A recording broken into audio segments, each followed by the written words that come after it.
I got my dagger earrings on for this one. They're Macbeth daggers, but, you know, close enough.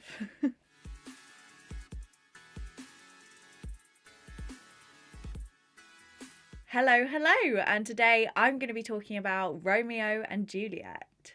This is the new National Theatre film version of the play, and it was filmed on and backstage at the Littleton at the National, which makes it sound like a play, but it's not. Just watch a trailer and you'll understand. I'm overcomplicating it. Just a quick disclaimer before we start. I usually despise Romeo and Juliet. I really don't like that play. I studied it for GCSE English, so that's partly why I don't like it, because I just had to analyse it to death. But also, like, it's not my favourite Shakespeare play. I don't really like the characters. If the cast is good, then I enjoy it, but I can easily just give Romeo and Juliet a miss. That being said, this adaptation was brilliant. I absolutely loved it. The cast were fantastic, and I was so engaged throughout the whole thing. And I think that's because the cast were all theatre actors, so they were giving it the theatrical justice that it needed, just in the context of a film. And also, the director was a theatre director. He'd never done film before. He was learning how to make a film while he was doing this. So I think that just gave it a complete different perspective. Something that surprised me was that it was a really cut down version of the script. And that happens with a lot of film adaptations of Shakespeare. I've talked about that before. But I wasn't expecting it from a National Theatre project. Not that it bothered me much, because it's Romeo and Juliet, and I was quite happy that it was more fast-paced. There was one cut in particular that did bother me, though, and I thought it was a very controversial decision to cut it, because it was in the balcony scene, which is one of the most famous Shakespeare scenes ever.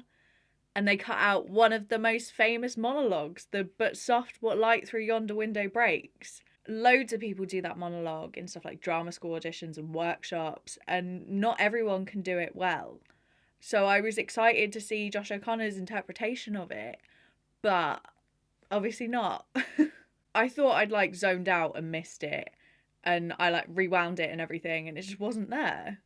And so that was a really big shock.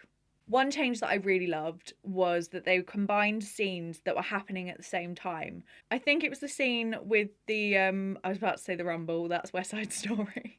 The fight between Mercutio and Tybalt, and then Romeo, and all the skirmish, the death and whatnot. I think it was that one, and it was combined with Juliet's Gallop Apace speech, which is in the scene directly after.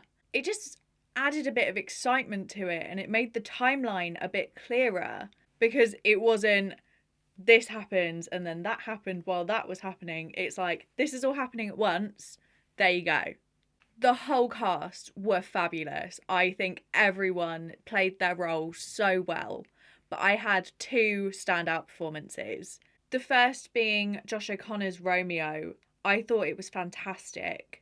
As a character, I really don't like Romeo. He is a wet blanket, and he's just whiny and mopey and just ugh. But Josh made me actually like Romeo. His performance was so moving, and as the tension builds throughout the play and Romeo's situation gets worse and worse, he just made it even more intriguing to watch. And I think Josh is an incredible actor. He's just so brilliant to watch. So my favourite performances is going to be on him, and that'll be coming out at the beginning of May. My other standout performance was Tamsin Greig as Lady Capulet. She was outstanding. I never realised how good of a character Lady Capulet was until she played it. She's so manipulative and conniving, and there was one scene in particular with her and Juliet where she's trying to manipulate her, and oh my god, I was in shock watching Tamsin do that, because it was just so gripping and it was so like evil. Oh, that woman just has incredible talent, and I just can't even deal with it. I really recommend this one. I wasn't expecting to love it as much as I did, so that's really saying something. If someone who hates Romeo and Juliet as much as I do is coming out absolutely raving about it, then it's definitely worth a watch. So yeah, if you haven't seen it already, go check out the National Theatre's Romeo and Juliet.